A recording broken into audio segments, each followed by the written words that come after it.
Bonjour tout le monde. C'est de nouveau un plaisir de vous rencontrer ici ce matin. C'était le cas la semaine dernière.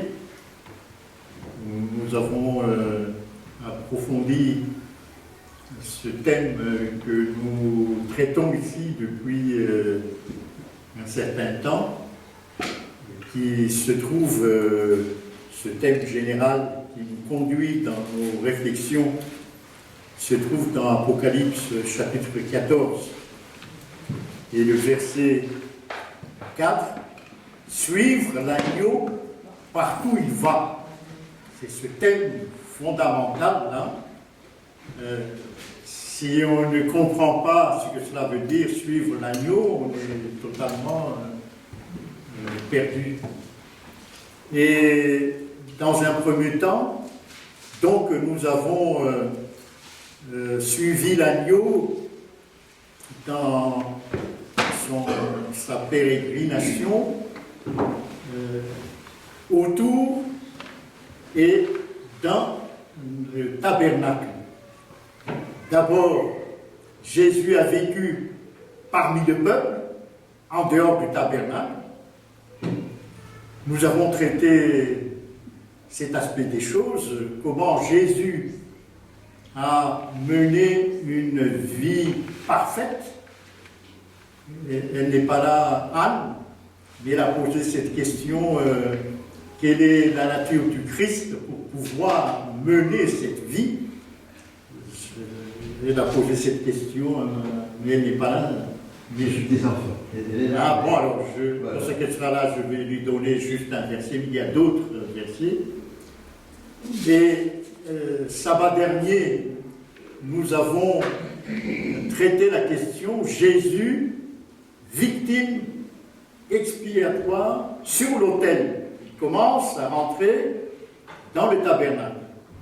Et aujourd'hui, si vous voulez, autour du thème que nous avons traité la semaine dernière, nous allons examiner cette fois-ci cette expression de Paul qui se trouve dans 1 Corinthiens chapitre 5, le verset 6 à 8. Je lis ces trois versets. C'est bien à tort que vous vous glorifiez. Ne savez-vous pas qu'un peu de levain fait lever toute la pâte? Faites disparaître le vieux levain, afin que vous soyez une pâte nouvelle. Et puisque vous êtes sans levain, car Christ, notre Pâque, a été immolé.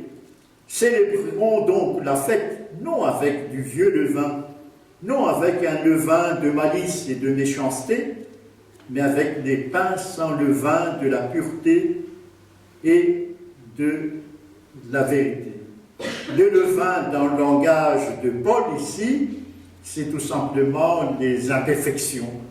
Et lorsqu'il dit, puisque vous êtes sans levain, il donne la raison. Pourquoi? Car Christ, notre Pâque, a été immolé. Autrement dit, le fait d'être pardonné, ensuite d'être justifié, voilà ce que Paul veut dire ici rapidement, puisque vous êtes sans levain, vous êtes pardonné, ensuite justifié. Pour quelle raison? Car Christ, notre Pâque, a été immolé. Et nous allons examiner donc dans le cadre de cet exposé en quoi Christ est réellement notre Pâque. Et ensuite,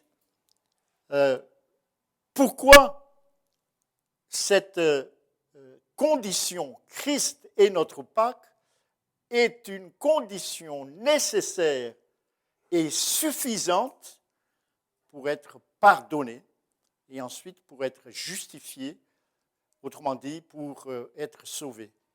Si une de ces conditions, nous allons voir des conditions nécessaires et suffisantes pour que Christ soit notre Pâque, si une de ces conditions n'est pas remplie, en particulier, vous allez voir vous-même que si si vous adorez la Trinité, un certain nombre de conditions ne seront pas remplies. Christ ne peut pas être, pour les gens qui adorent la Trinité, Christ ne peut pas être la Pâque. Ce n'est pas possible. Nous allons le voir, texte en main. Vous voyez, c'est pour ça que nous avons un devoir urgent d'aviser les personnes autour de nous pour qu'ils se retirent de l'adoration de la Trinité, afin que leur culte soit réellement un culte autour de Christ, agneau de Dieu, Christ, notre Pâque. Sinon, la religion est vaine. Ils demandent pardon, pardonne-nous nos offenses comme nous pardonnons.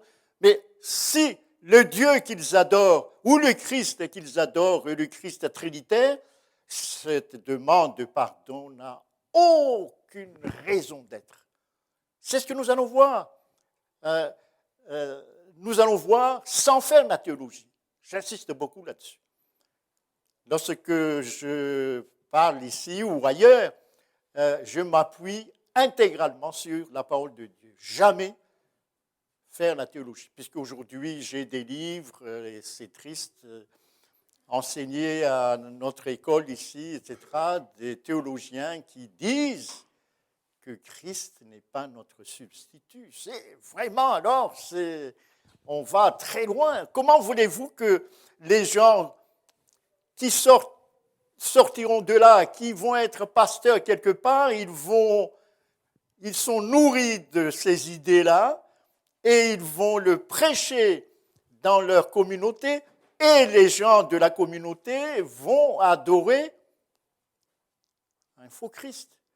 Et ils ne seront pas du tout pardonnés. Et pourtant, ils demandent pardon. Pardonne-nous nos péchés comme nous pardonnons à ceux qui nous ont offensés. Mais à qui pardonne-t-il leurs péchés? Alors, on avance rapidement. Pour certains éléments, je ne fais que rappeler, puisque nous l'avons eu l'occasion de voir sabbat dernier.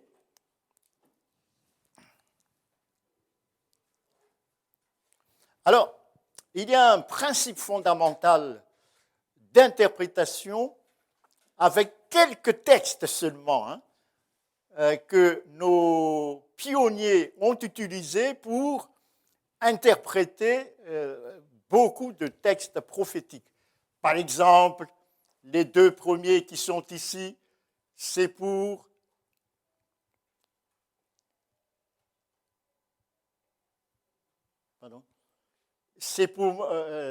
ou même, voilà, pour prouver qu'un jour, c'est une année. Et c'est même trouvé Qumran. C'est remarquable de constater qu'à Qumran, ils ont adopté ce principe d'interprétation. Un jour, c'est une année. Et ensuite, ces trois textes-là, pour dire qu'une année, c'est 360 jours. Voilà, tout s'appuie là-dessus pour interpréter tous les temps prophétiques dans Daniel et dans l'Apocalypse. Je vais rapidement, puisque ce sont des choses que nous connaissons, et nous reviendrons, si vous voulez, pour que notre fondement biblique sur notre foi soit très solide, fondé sur le roc, inébranlable. Alors, par exemple, les 2300 soirs et matins que l'on rencontre dans Daniel chapitre 8, verset 14, c'est toute cette longue période prophétique en complément avec une très longue période prophétique que nous avons eu l'occasion de voir l'année dernière, les 2520 ans. Mais nous ne traiterons pas aujourd'hui ces choses-là. Donc, 2300 soirs et matins, donc jours, cela veut dire 2300 ans. Très longue période prophétique. Et l'erreur des tout premiers adventistes qui étaient des paysans, c'est d'oublier qu'il n'y a pas d'année zéro. Donc, c'est un tout petit peu quelques années plus tard qu'ils ont dû ajouter 1 dans leur calcul. Et l'origine de cette longue période, c'est 457 avant Jésus-Christ. Donc, ce qui leur permet de trouver 1844. Ce 1844, c'est le temps de rassemblement du peuple de Dieu. Tout ça, c'est en rapport avec les grandes périodes prophétiques, ce qui justifie l'existence des peuples adventistes. Vous voyez, je me sens heureux puisque en portant tout le message des pionniers, je me sens rassemblé par Dieu pour être le second Élie. C'est un honneur extrême, mais bon, je le sens de cette manière, puisque c'est... Alors, dans cette période, lorsque vous examinez Daniel chapitre 9, il y a une longue période réservée au peuple de Dieu, c'est ce 70 semaines, donc ce qui fait 490 jours, et il ne faut pas oublier d'ajouter 1, donc c'est réservé au peuple de Dieu, vous voyez, à partir de 457. Autrement dit, Dieu, vous voyez, Dieu a un emploi du temps extrêmement précis. Ça, nous devons avoir ça dans notre tête. Donc, il réserve 490 ans pour son peuple et qui va se terminer en l'an 34. L'an 34, c'est lorsque le peuple juif unanime, ou du moins les chefs, ont pris la décision du martyre d'Étienne en rejetant cette fois-ci, d'une manière officielle, le salut par le Christ. Et curieusement, mais ça c'est merveilleux ce plan de Dieu, lorsque Étienne a été lapidé, il y avait un jeune homme qui était en train de garder les habits d'Étienne et qui est Paul, et qui va être appelé par Dieu pour prêcher ce qu'on appelle la nouvelle alliance. Vous voyez, il y a ici, c'est fermé pour le peuple juif en l'an 34, et la porte est ouverte pour les nations. Et les deux, Étienne et Paul, étaient présents lors du sacrifice ou de la lapidation d'Étienne. Regardez le plan de Dieu, c'est incroyable. Vous voyez, Dieu ne fait pas les choses au hasard. Paul, à ce moment-là, va être touché par le témoignage d'Étienne. C'est lui qui est appelé à propager l'évangile chez les nations. Bon, on n'a pas le temps de trop s'attarder là-dessus.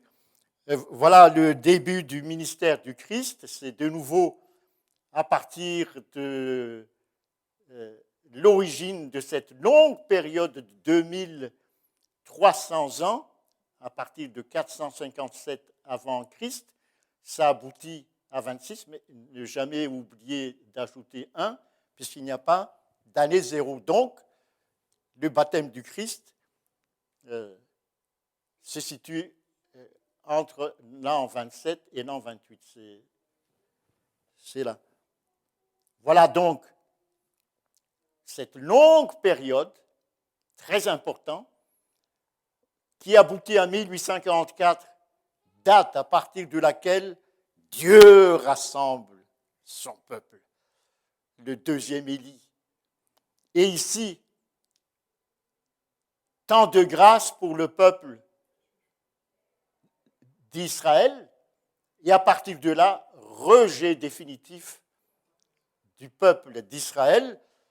Par contre, en tant que nation, Israël va être rejeté, mais pas les individus à l'intérieur de ce peuple. Paul, Barnabas, Silas, tous ces gens-là appartiennent à ce peuple. Voilà. Ensuite, il y a 7 ans à partir de l'an 27 jusqu'à 34, il y a 7 ans pendant lesquels il va y avoir, voilà, c'est Daniel chapitre 9, versets 24 et 25, il y a un oin qui va être retranché, etc.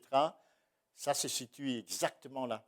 Alors, il y a là une interprétation de cette période par les évangéliques. J'ai un livre ici que je viens d'avoir il y a quelques jours, écrit par des journalistes, et qui montre d'un bout à l'autre de ce livre que cette interprétation-là, de cette période dite de 7 ans, où il y a l'enlèvement de l'Église et ensuite ce qu'ils appellent tribulation à partir de là, est universellement accepté aujourd'hui, aussi bien chez les catholiques que chez les protestants. C'est même la contre-réforme jésuite, Oui. il l'a mis en place déjà au XVIe.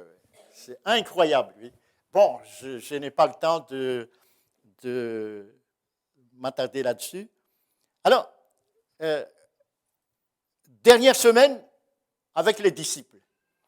Cette dernière semaine est réellement pour prouver que Jésus est notre Pâque.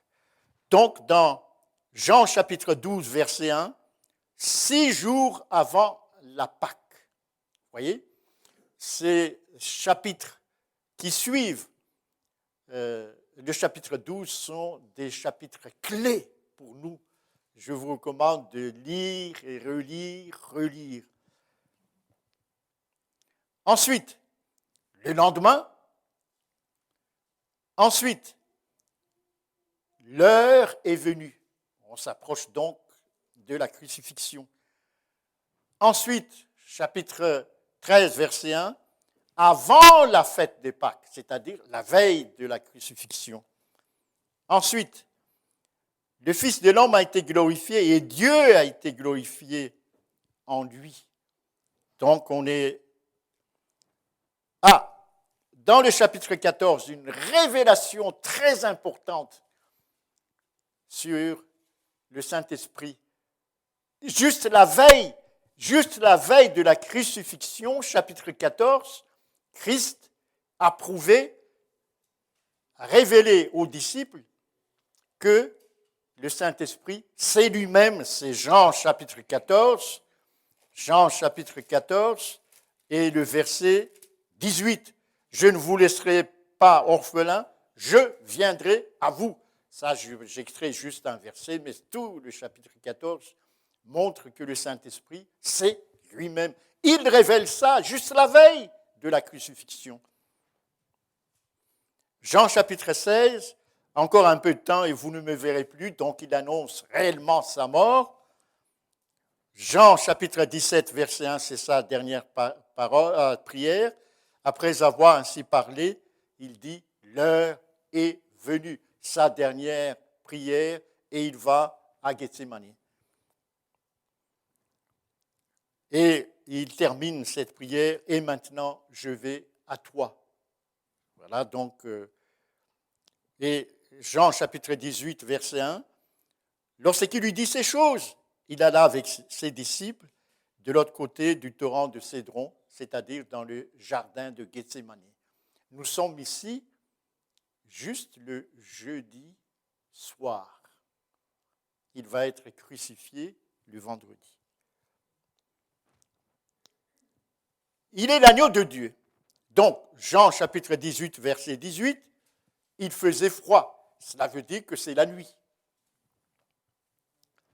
Le coq chanta, c'est le matin. Nous sommes le matin.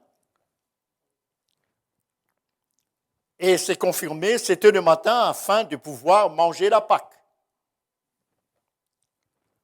Jean chapitre 18, verset 30, Jésus est considéré comme un malfaiteur, accusé comme étant un malfaiteur devant Pilate. Et là, Jésus fait devant Pilate cette révélation extrême, à quelques heures de la révélation, où il a dit que le Saint-Esprit, c'est lui-même. Et ici, devant Pilate, je vais lire avec vous, Jean chapitre 18, verset 37, révélation très importante. À quelques heures de sa crucifixion, verset 37, « Tu es donc roi ?» Jésus répondit, « Tu le dis, je suis roi. » Sous-entendu, il est roi dans le concept juif ici, il est Dieu. Ensuite, « Je suis né », c'est traduit ainsi dans ma Bible, mais dans l'original, s'il vous plaît, c'est pour cela que quelquefois il faut faire attention, dans l'original, je suis engendré. Et le mot grec qui est dans l'original, c'est gegenomai, c'est un verbe que l'on rencontre dans 1 Jean chapitre 5 verset 1, Jean chapitre 1 verset 13, Matthieu chapitre 1 verset 20. Dans tous ces versets-là, c'est ce mot-là, gegenomai, qui est utilisé, qui veut dire engendrer. Et regardez, Christ dit ça à un païen. Voyez, à Pilate. Donc, à quelques heures d'intervalle, il révèle des vérités fondamentales puisqu'il va être l'agneau de Dieu. Il va être crucifié quelques heures après. 1, il a dit, le Saint-Esprit, c'est moi-même. 2, il révèle qu'il est roi, c'est-à-dire il est Dieu. Ensuite, bon, non seulement qu'il est Dieu, mais on l'accuse de dire qu'il est fils de Dieu. Mais pour les Juifs, être fils de Dieu, c'est d'être Dieu lui-même. Et là, il dit à Pilate, je suis engendré. Vérité fondamentale avant sa crucifixion. Voilà, chapitre 19, Jean chapitre 19, verset 7. Il doit mourir parce qu'il s'est fait fils de Dieu, autrement dit, Dieu lui-même. Voilà les vérités fondamentales sur lesquelles repose le sacrifice du Christ en tant que notre Pâque. C'était la préparation de la Pâque et environ la 6e heure. 6e heure, si on traduit notre langage actuel, c'est 6 heures du matin. Donc, à ce moment-là, après cette rencontre avec Pilate, il est 6 heures du matin. Ensuite, il dit, tout est accompli. C'est la fin de la crucifixion, mais nous allons voir. Et cette crucifixion a lieu à 9 heures du matin. C'est dit dans la Bible à la 3e heure, mais lorsqu'on traduit à notre système de calcul du temps, c'est à 9 heures du matin qu'il a été crucifié.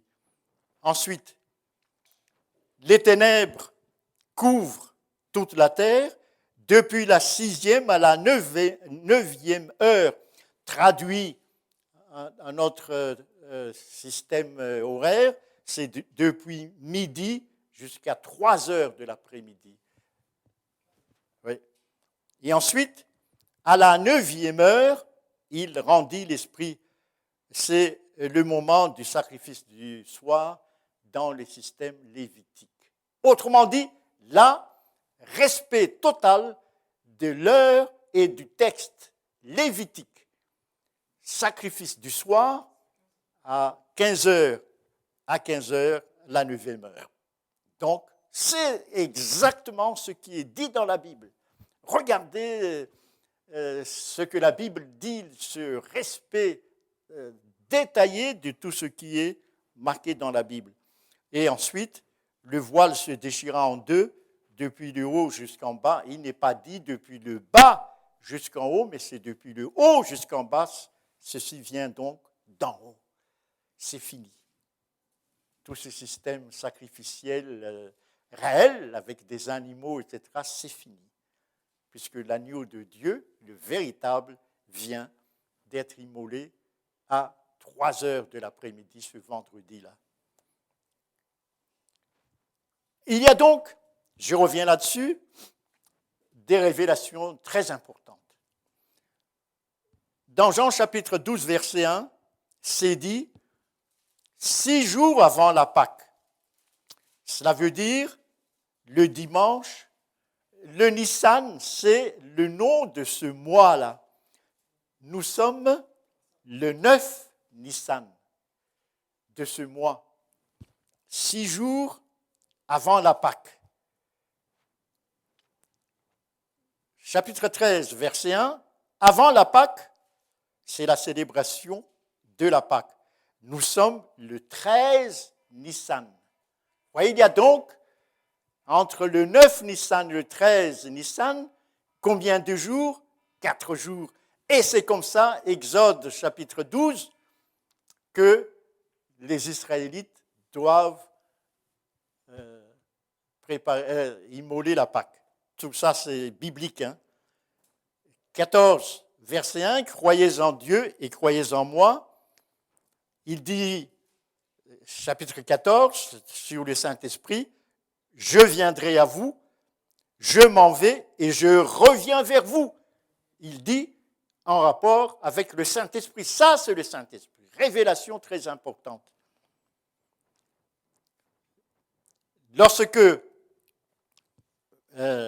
il est devant Pilate, Pilate lui dit, es-tu le Christ, le Fils du Dieu vivant? Il dit, je le suis. Est-ce que tu es roi? Oui, il dit, je suis roi. Mais surtout, il dit, je suis engendré. Voilà donc ce mot-là, Gigenemai. On le rencontre dans tous ces versets-là. Et une révélation importante ici. 1. Jésus est Dieu. Jésus étant engendré, le Saint-Esprit, c'est lui-même. Révélation très importante. Juste à quelques heures d'intervalle avant la crucifixion.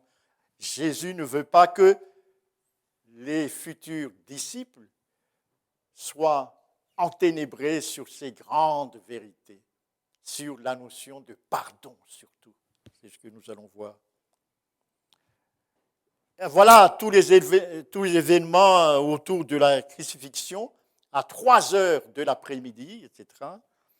L'arrivée à Golgotha, refus de la boisson servant de stupéfiants, Jésus est crucifié entre 2 brigands, ensuite sa toute première parole prononcée sur la croix, Père, pardonne-leur, car ils ne savent pas ce qu'ils font, demande de pardon.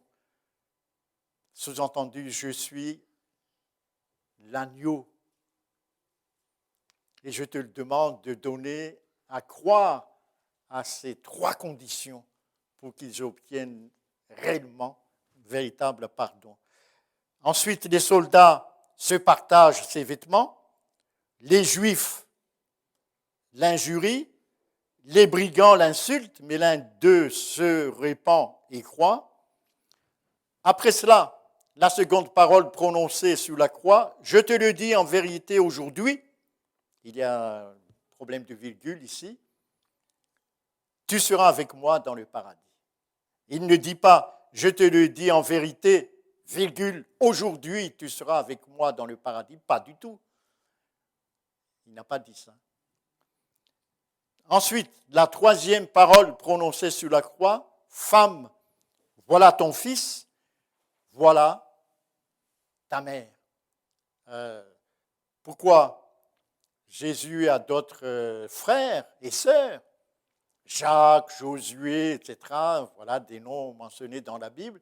Pourquoi il ne confie pas sa maman à ses frères et sœurs, mais c'est à Jean? D'abord, Jean est très intime avec lui.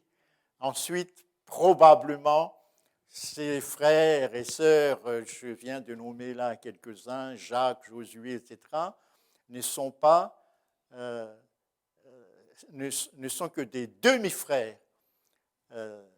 Et là, il dit à Jean, qui est très intime à lui, la veille encore, lors du dernier souper, Jean a mis sa tête sur l'épaule de Jésus, donc qui prouve cette intimité extrême entre les deux.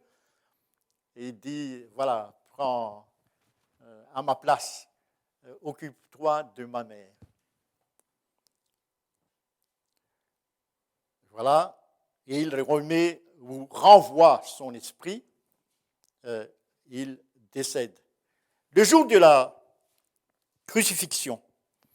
Alors, voilà tous les textes qui permettent de soutenir que Jésus est crucifié le vendredi à 3 heures.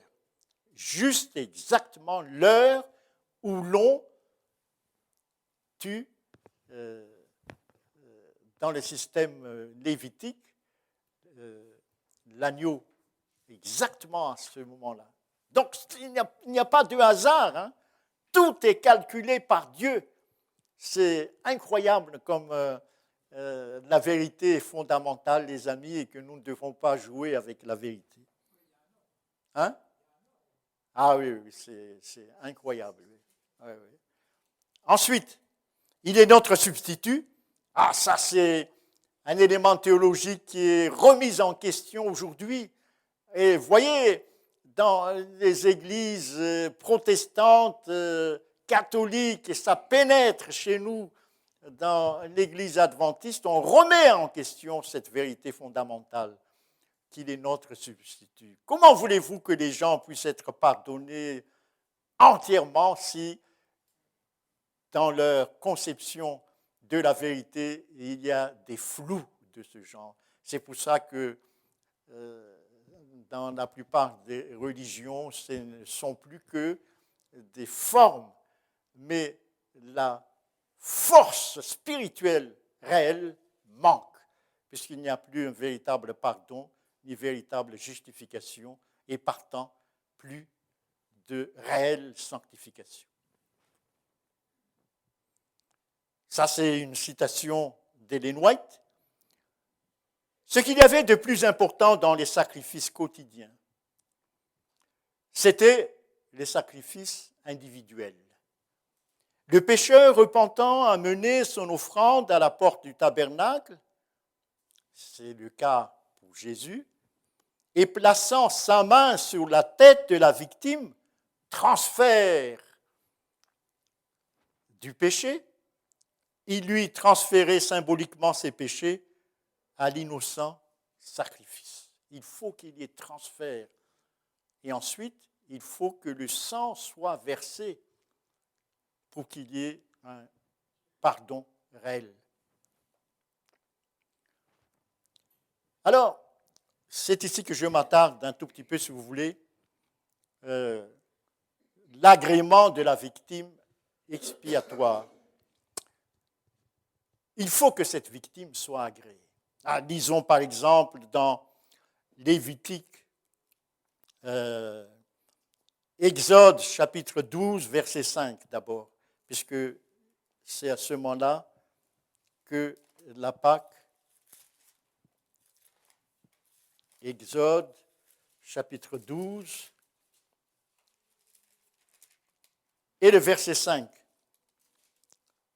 Ce sera un agneau sans défaut, mâle, et de la Anne. Cette fois-ci, je vais donner un verset pour Anne. Ce sera un agneau sans défaut, mâle, âgé d'1 an, qu'il faut offrir en sacrifice. Et ce sans défaut, c'est un mot sur lequel nous nous sommes appesantis ces derniers temps. Le mot hébreu, c'est tamim. Tamim signifie complet, parfait. Donc, un agneau parfait. Lorsque Jésus, donc, et notre Pâques qui va être immolé le vendredi à 3 heures, est-ce que sa vie a été parfaite? C'est ce que nous avons vu lorsque nous avons dit que Jésus a vécu au sein du peuple avant d'être la victime expiatoire. Jésus a eu une nature humaine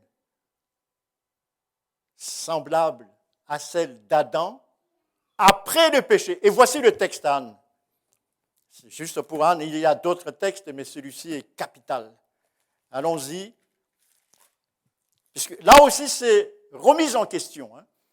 Chez les catholiques, ils disent que pour justifier la théologie de l'Immaculée Conception, etc., Jésus a une nature humaine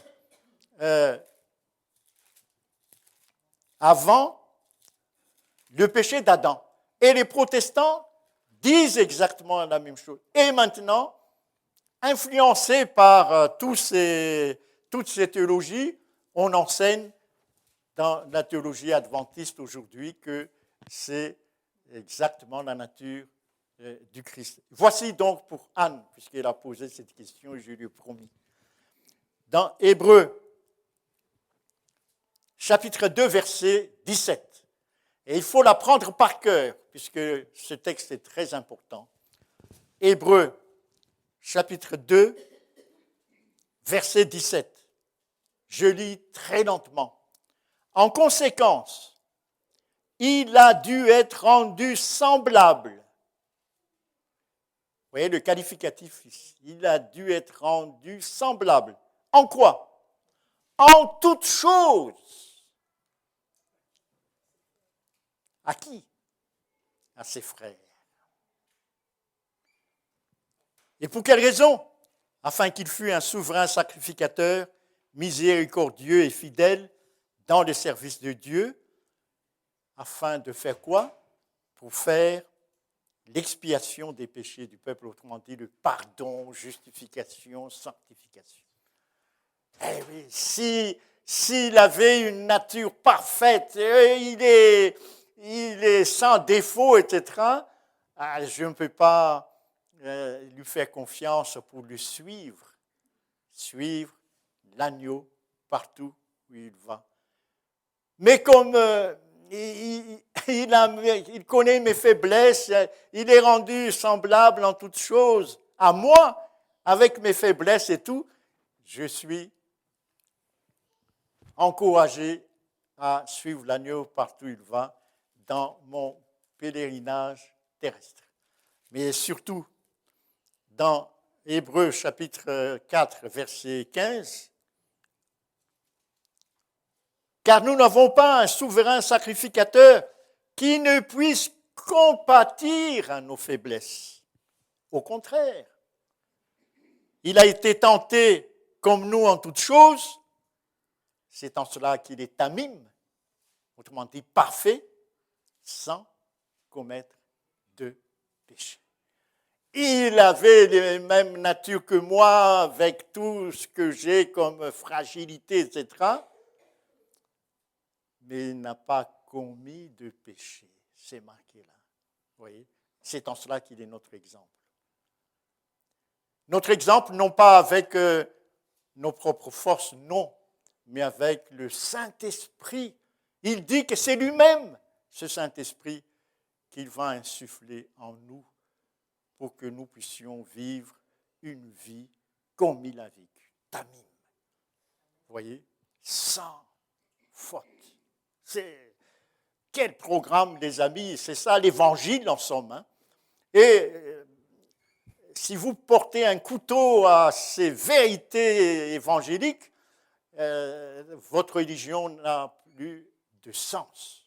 C'est des ritualismes, c'est une religion qui juste par habitude, mais il n'y a plus d'une vie réelle fondée sur une vérité sur le roc.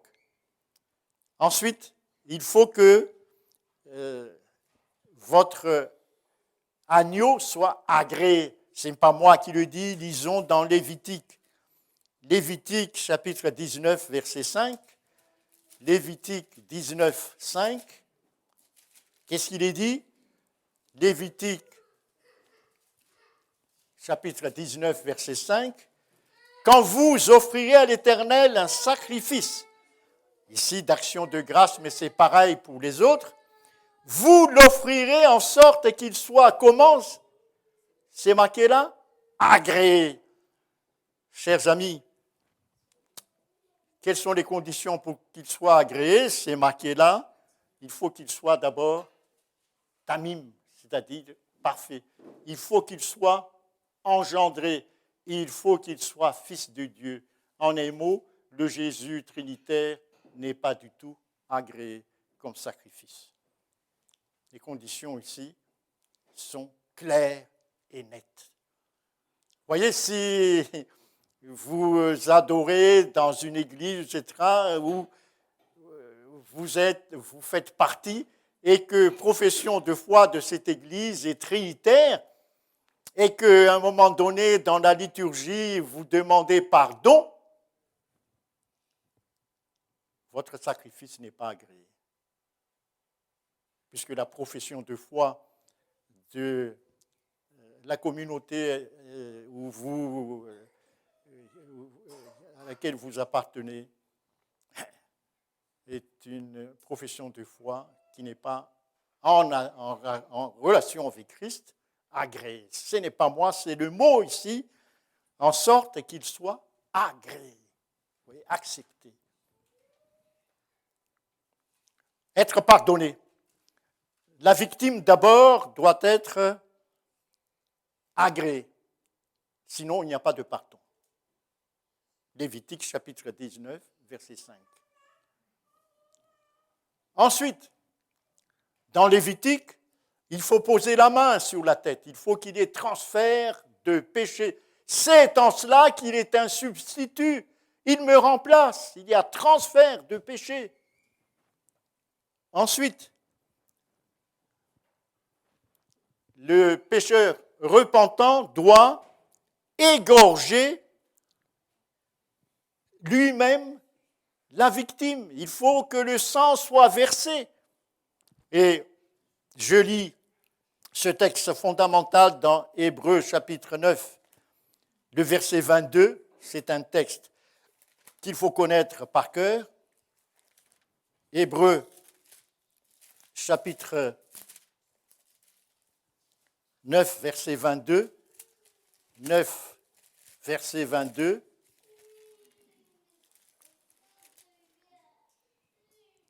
Sans effusion de sang, il n'y a pas de pardon. Texte fondamental qu'il faut connaître par cœur. Et c'est pour ça que l'Israélite repentant doit lui-même, qu'il soit homme ou femme, il doit d'abord égorger lui-même l'agneau qui est tamim, qui est parfait. Vous voyez, le sang. Et ensuite, nous verrons dans le prochain développement, ce sang, pourquoi est fondamental que le sang soit versé, c'est-à-dire que ce sang doit être porté à l'intérieur du tabernacle. Mais nous verrons ceci, c'est l'ordre du développement, suivre Jésus partout où il va. Donc, à ce moment-là, le pardon est effectif. C'est marqué dans Lévitique. Si on suit toutes ces choses-là, Lévitique dit le pardon est effectif. Juste un exemple, mais c'est répété plusieurs fois dans Lévitique chapitre 4, verset 31 à la fin. C'est ainsi que le sacrificateur fera pour cet homme l'expiation et il lui sera pardonné. Il faut suivre les différentes étapes de l'agrément, sinon il n'y a pas de pardon. Voyez ici, c'est clair, la parole de Dieu est tellement claire et simple. Et ne pas suivre la parole de Dieu telle qu'elle est ici, les amis, c'est vraiment perdre son temps à fréquenter telle communauté ou perdre son temps toute sa vie en espérant être pardonne-nous nos offenses, etc. Mais ce n'est pas du tout un véritable pardon que vous demandez là. Vous êtes en train de demander pardon à un agneau qui n'est pas du tout un véritable agneau. Être pardonné, dit Jésus dans sa dernière prière, c'est toute la signification de ce verset 3, pas verset 4, mais verset 3 de Jean chapitre 17, c'est verset 3. La vie éternelle, être pardonné, 1, être justifié, 2, et ensuite être sanctifié, 3, c'est qu'ils te connaissent. 3, le seul vrai Dieu est celui que tu as envoyé, Jésus-Christ, qui est, comme nous l'avons dit, l'agneau pascal. Alors, juste, je termine par quelques graphiques qui illustrent les Exode, surtout chapitre 12. Dans Exode, chapitre 12, verset 3, 12, verset 3, chapitre 12, verset 13, hein, c'est verset 3, là je me suis trompé, chapitre 12, verset 3, c'est l'institution de la Pâque, c'est verset 3, pas 13. Parlez à toute l'assemblée d'Israël et dites le 10e jour de ce mois, on prendra un agneau pour chaque famille, le 10e jour de ce mois. Eh bien, sur ce graphique, vous voyez, c'est tellement clair, le 10e jour de ce mois. Voici donc, NI, c'est le nom de ce mois, Nissan, le 10e jour de ce mois, les Israélites doivent prendre un agneau, vous voyez, pour le sacrifier. Et ensuite, ils doivent, le verset 6, Exode chapitre 12, verset 6, vous le garderez jusqu'au 4e jour de ce mois. 4e jour de ce mois, 14e jour de ce mois, c'est-à-dire 4 jours après, il faut le garder. Voilà. Vous voyez? Et là, que s'est-il passé? C'est le repas pris avec les disciples.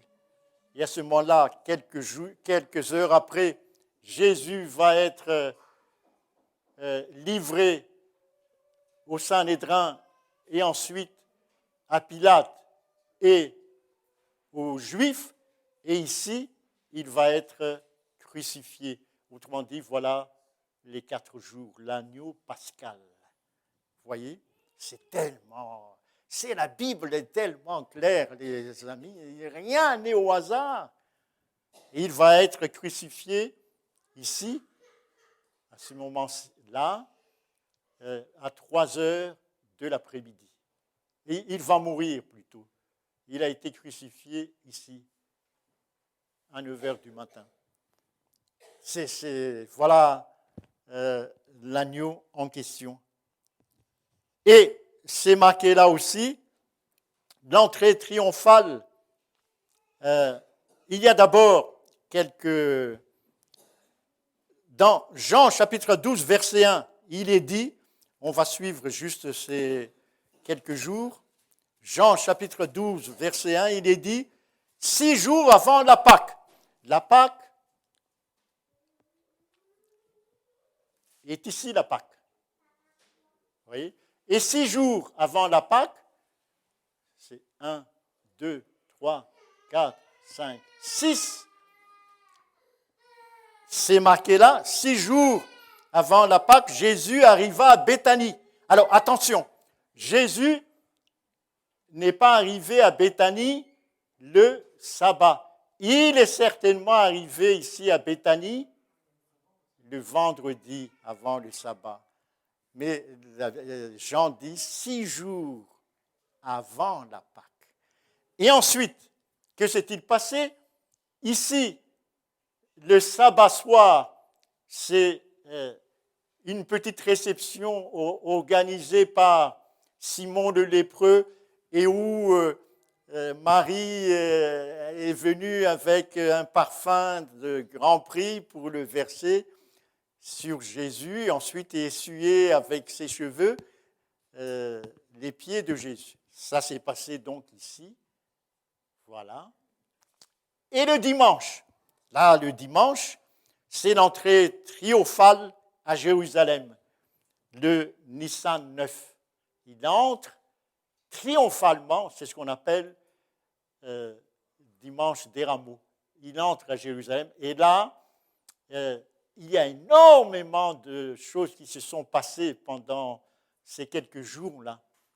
Par exemple, sur le mont des Oliviers, il se place à peu près ici. Ce sera notre propos cet après-midi, où il annonce à ses disciples la fin du monde et la fin de la nation juive. Ça s'est passé à peu près ici. Tout ça s'est passé dans ce laps de temps-là. Vous voyez ici, et voici juste parce que des fois je reçois des mails qui contestent les 3 jours et 3 nuits. Les nuits, c'est noir ici, 3 nuits, et voici les 3 jours. Vous voyez? Et nous avons expliqué ceci la semaine dernière, donc je ne m'attarde pas là-dessus. Donc, Jésus est réellement notre Pâque. Le pardon par lui. Luc 24, verset 4. Jésus sur le chemin d'Emmaüs. Sur le chemin d'Emmaüs, il donne une étude biblique aux disciples et il dit ce qui concerne le pardon. Verset, chapitre 24, Luc 24, là aussi certainement erreur, c'est 47, il faut que je corrige. Le pardon des péchés, c'est le verset 47.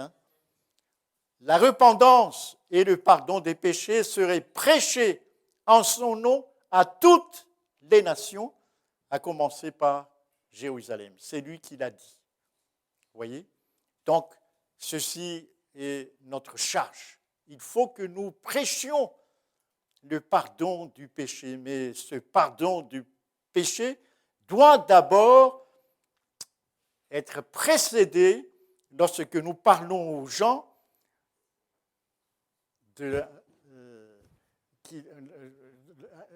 on les invite à ne pas croire en un Jésus trinitaire. Sinon, il n'y a pas pardon de péché. Nous l'avons vu tout à l'heure, il faut que leur demande de pardon soit agréée. Ensuite, vos péchés pardonnés à cause de son nom, dans 1 Jean 2, 12. Ah oui, sinon il n'y a pas de pardon, c'est lui d'abord, en tant que, je rappelle, Tamim, ensuite engendré, ensuite que le Saint-Esprit, c'est lui-même, voilà, ensuite qu'il est Dieu. Voilà les conditions d'agrément pour que le pardon soit réel, sinon c'est du temps perdu. Alors, je lis, puisque c'est très important ce que Paul dit là, dans Actes chapitre 13, Actes chapitre 13, verset 38, Actes 13,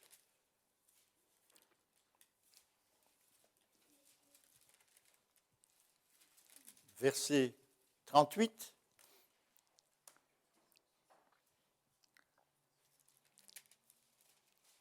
C'est Paul, Antioche, Sachez donc, hommes frères, que c'est lui, c'est-à-dire Jésus, que c'est par lui que le pardon des péchés vous est annoncé. Attention ici, ce Jésus qui est agréé. C'est par lui que le pardon des péchés vous est annoncé.